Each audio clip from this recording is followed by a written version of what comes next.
You have $650 million.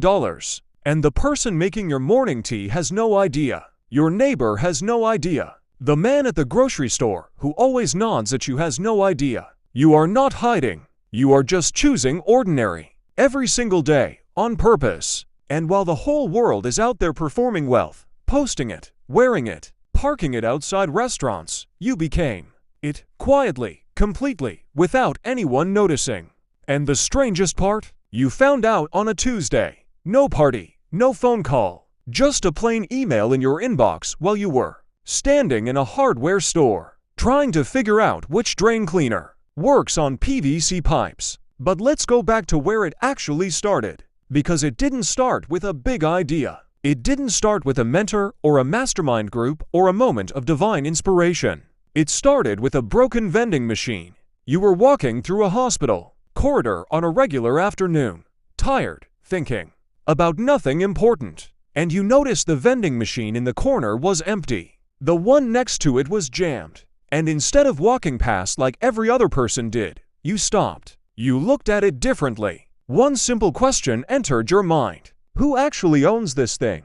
Most people would forget that question before they reached the parking lot. You went home and spent 40 minutes finding the answer. 40 minutes that quietly changed the next 11 years of your life. After product cost, after the location fee, after driving out twice to restock, you netted $190. Your coworker made more than that in one overtime shift last weekend. Your cousin's signing bonus could cover for years of this machine's earnings. Nobody congratulated you. Nobody even knew. You sat with that number on a Thursday evening and felt something that had no clean name. Not pride, not disappointment, something quieter than both. But you didn't stop, because you weren't looking at the $190. You were looking at what the $190 proved. The architecture worked. Second machine, third machine, and then you started looking at laundromats the same way you had looked at that vending machine, not as a customer, as someone trying to see the ownership layer underneath. What you found surprised you. A small coin laundromat, 15 machines, strip mall location, working class, neighborhood, could pull anywhere from $60,000 to over $100,000 a year in revenue. And the ones that failed? They failed because of bad operations, not bad demand. Because people never stop needing to wash their clothes. Not in a recession. Not when markets crash. Not when everything else feels uncertain. The need just keeps going. Load after load. Quarter after quarter. You bought your first laundromat for $47,000. Small place in Ohio. Older machines, but working. The previous owner, a retired man named Dale, had run it from a flip phone and a spiral notebook. The books were messy, but underneath the mess, the cash flow was real. First year, it netted $38,000. You did not celebrate. You used it as a down payment on the next one. This is the part nobody ever sees. Not the portfolio, not the growth. Just a person doing math at a kitchen table at midnight. Just a Tuesday observation becoming a Wednesday question, becoming a Thursday purchase. Becoming something nobody had a name for yet. Just a quiet collection of assets that solved basic, unglamorous human problems and generated cash every single month. Rain or shine, recession or boom. The folder contained for coin laundromats across 2 states. Combined gross revenue around $190,000 a year. Net after all expenses, roughly $110,000. Not exciting.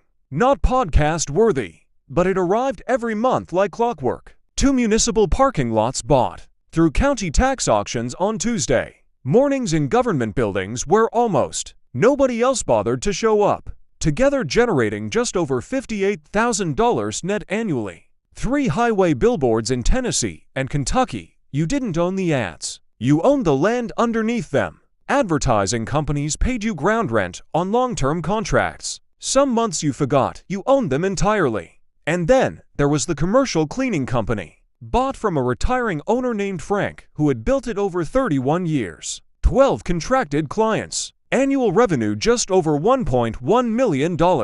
Thin margins, but completely reliable. The kind of business that never makes headlines and never will. Karen asked if you were planning to move into something more exciting. Tech maybe. Multi-family real estate. Something with real upside potential. You told her no. She nodded like she expected that answer and still didn't fully understand it, because what she couldn't see was the logic underneath the boredom. Every single asset in that folder had one thing in common.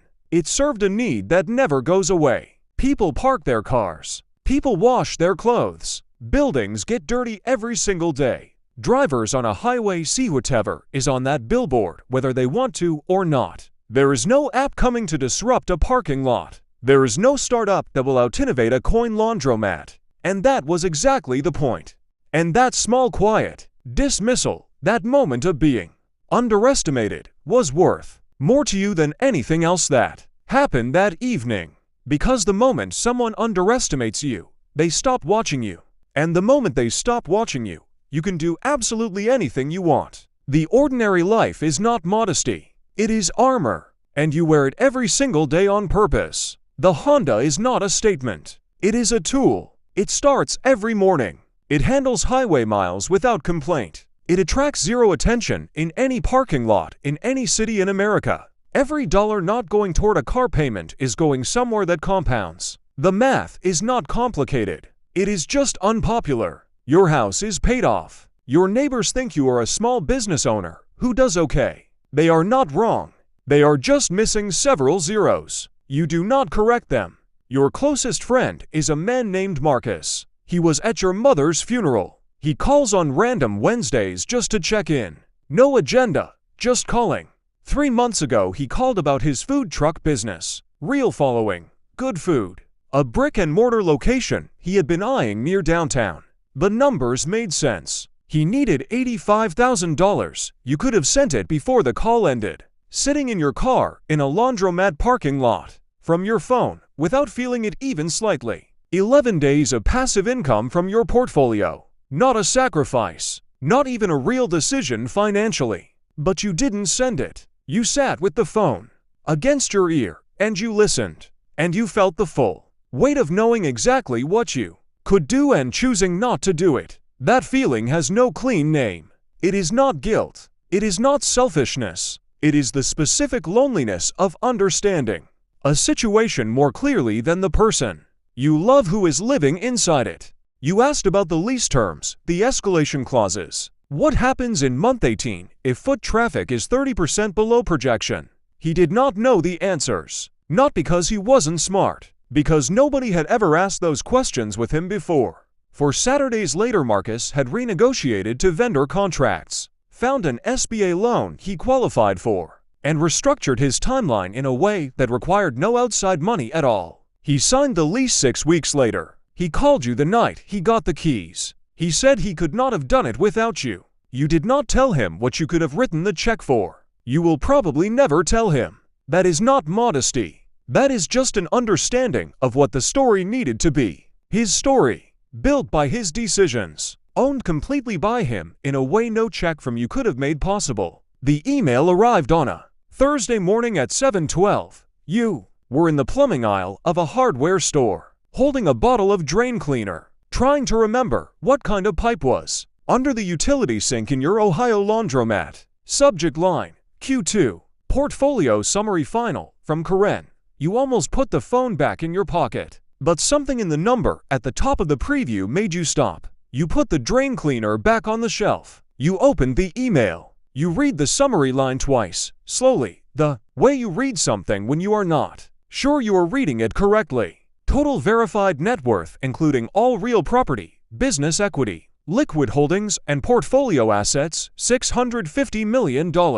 You stood there under fluorescent lights. A forklift somewhere in the back of the store reversed slowly with a quiet beep. A man 2 feet away compared prices on copper fittings. Nobody looked at you. Nobody knew. The store did not know. The forklift did not know. The world rearranging itself slightly to acknowledge what just happened. But the store kept going.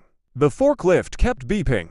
The man next to you put a copper fitting in his basket and walked away. And you stood there with $650 million and a bottle of drain cleaner, and the quiet understanding that this, exactly this, was always what it was supposed to look like. You put the phone back in your pocket. You picked up the drain cleaner, and you tried to remember what kind of pipe was under that sink.